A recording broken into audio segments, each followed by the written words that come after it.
And this is Primetime News on AYV Television and Radio 101.7 FM. I am Marian Amaria Bangura. Well, let's begin with the headlines for tonight. 97 members of the 6th Legislature of the ECOWAS Parliament take oath of office. Honorable members, as we operate the 6th Legislature, it is evident that we face profound challenges in our region that demand our unified efforts. Recent political developments have consequential effects on each of us. Visually impaired pupil in Leone district raises concern over gender-based violence against persons with disability. Issue living with disability in Leone for gender-based violence is serious. You cannot see people coming to parasite say that I want to focus on person living with disability based on gender-based violence. And the fact-finding mission describes video on social media of Koidu Holdings Limited undertaking illegal underground mining as false. That the video that was made did not insinuate any of the misconstrued facts that were circulating outside by saying that we're undermining the town of Kono. That is completely untrue. Now for the full news with Marian Amaria Bangura. Now, in our first story for tonight, Chairman of the Authority of Heads of State, President Bola Ahmed Tinubu of Nigeria, has sworn in 97 members of the 6th Legislature of the ECOWAS Parliament. Now, among these number were representatives from Sierra Leone, who included Honorable Veronica Kadisise as leader of the delegation, Honorable Sir Emasi Lamina, Honorable Abdul Kagbo, Honorable Sheka Musa Samai, and Honorable Mabinti Fatmata Fona. Our reporter, Onajo Morovia, witnessed the swearing-in ceremony in Abuja and our reports. The swearing-in of these 97 members of parliament from different countries within the West African region serves as the opening of the 6th legislature of the ECOWAS Parliament. Established in 1993, the Parliament serves as a forum for dialogue, consultation and consensus for representatives of the people of West Africa with the aim of promoting integration in the region. While swearing in these members of Parliament, Chairman of the Authority of Heads of State reminded them of the prevailing challenges within the region.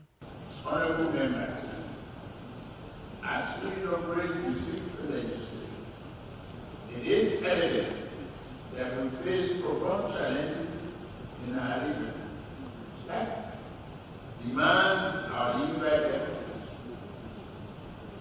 Recent political developments have consequential effects on each of our member states. The wider international context in terms of security, access to markets, and climate change also present profound challenges. 3 member states constitute withdrawal from the community. It's a challenge to more preserve the unity and integrity of our organization. At this critical juncture, regional solidarity is imperative to strengthen our resilience and effectiveness as a bloc, particularly against forces that aim to unite us.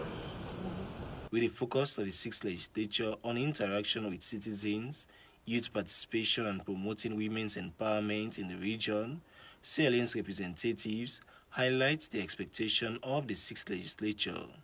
Citizens' participation is very important, because basically our primary responsibility as members of parliament is to seek the welfare of our citizens. So we cannot be making laws that are not participating. Youth empowerment also, you will agree with me what we're facing with as a nation. A lot of youth are going astray.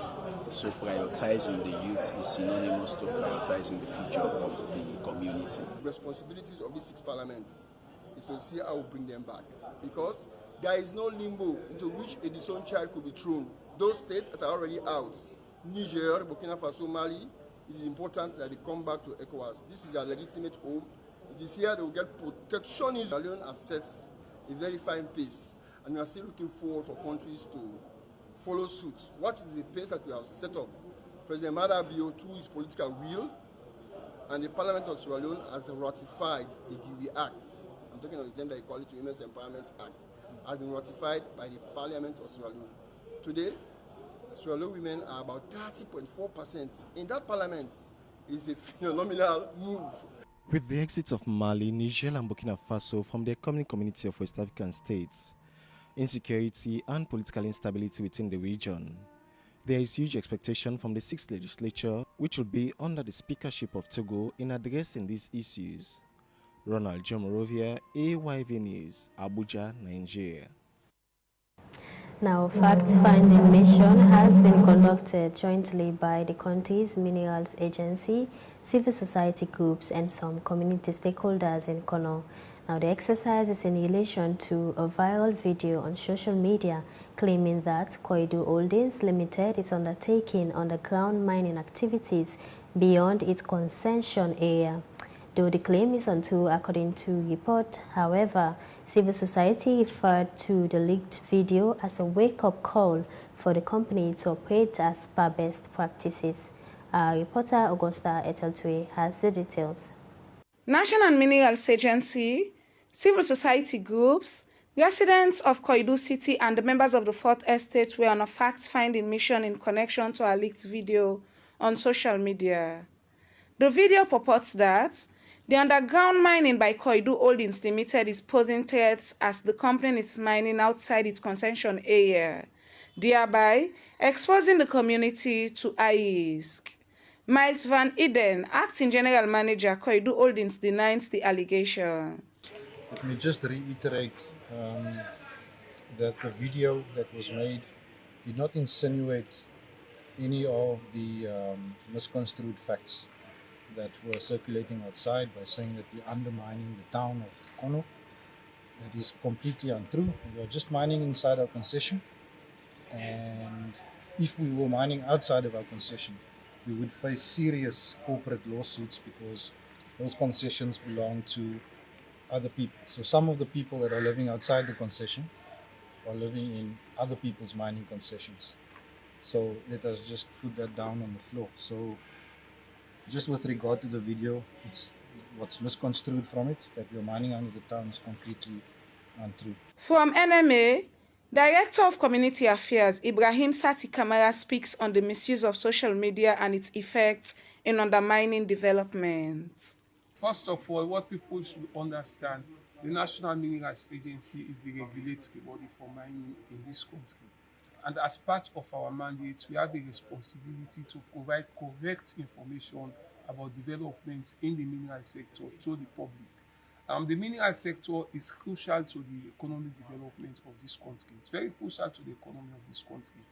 And we would not like to have a situation wherein people are spreading information which is not true but has the tendency of affecting the smooth operation of the mines.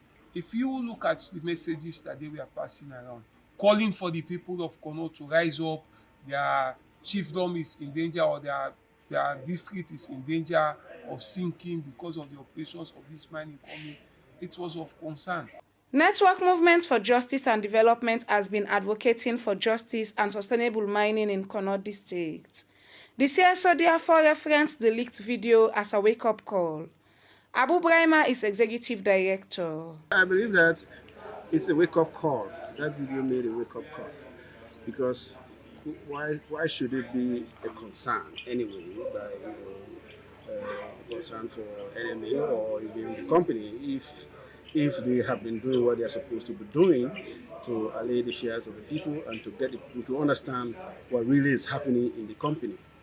I think that while they are doing a good job in many ways, I think that they have really distanced themselves as a company from the community people, and that has really made the community worried. And therefore, there can be many assumptions or even fears about what could happen or what could not happen. Augusta Ethel Tuye, AYV Primetime News, Makeni. Now, a visually impaired pupil, Magdalene Koge, who is the deputy head girl for the National Senior Secondary School in Kailahun District, has called on government and non-governmental organizations to help persons with disability in terms of education. She also mentioned that there is an increase in the proliferation of gender-based violence against persons with disability, especially in Kailahun District, whilst noting that there is a need for more sensitization on gender-based violence against persons with disability. Now here's the story compiled by Fabian Simbo and read in the studio by Sunikoma. Magdalene Koge, the deputy head girl for the National Senior Secondary School in Kailahun District, while calling on government and non-governmental organizations for help, also shared her dissatisfaction over neglects on persons with disability on gender-based violence. And within the age of 10 to 13, I became blind. I've seen some challenges. I thank the government and the Ministry of Education for what they are doing to me. But still, I'm in lack of shelter. What I mean, place where I should be accommodated. Like in Kenya, my mother is staying away far from me. She stay in Mandu, that is Mandu Chiefdom, 27 miles to Kailan.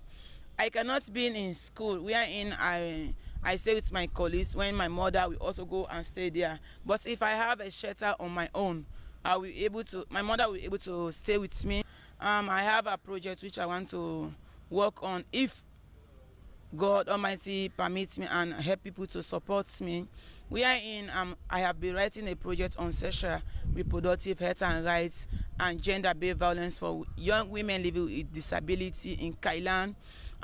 Issue living with disability in Kailan for gender-based violence is serious. You cannot see people coming to parasites say that I want to focus on person living with disability based on gender-based violence. You will see then they will ask, we want a representative from this DPO to come, blah, blah, blah. But I thought of it that if I, Magdalene, wearing the shoes in disability form, create a platforms for person living with disability in terms of gender-based violence and that of sexual reproductive health and rights, I see that people will able, my colleagues, disability women will able to expose hidden things that they are going through in their community.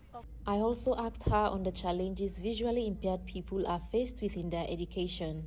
So I just want people to turn their attention to people living with disability in Kailan, more especially in terms of education, in terms of anything so far that is good for this nation, so that we Kailan and the layman in that village will be happy and he or herself will feel belong that he's part of this nation, not only in terms of elections. With this call from Magdalene Koge, the deputy head girl for the National Senior Secondary School in Kailahun District, it is hoped that government and non-governmental organizations will come to their aid. Mariama Sonikoroma, AYV News, Freetown. Now, Youth Action for Relentless Development Organization, SL, has engaged York and Bigwater community around the Peninsula axis on the environmental, social and health impact assessment on the Peninsula City project. Executive Director Amit Jallo, whilst giving the purpose of the engagement, says the Peninsula City project will create job employment for over 2,000 youths in both communities. Yero Jallo files in this report.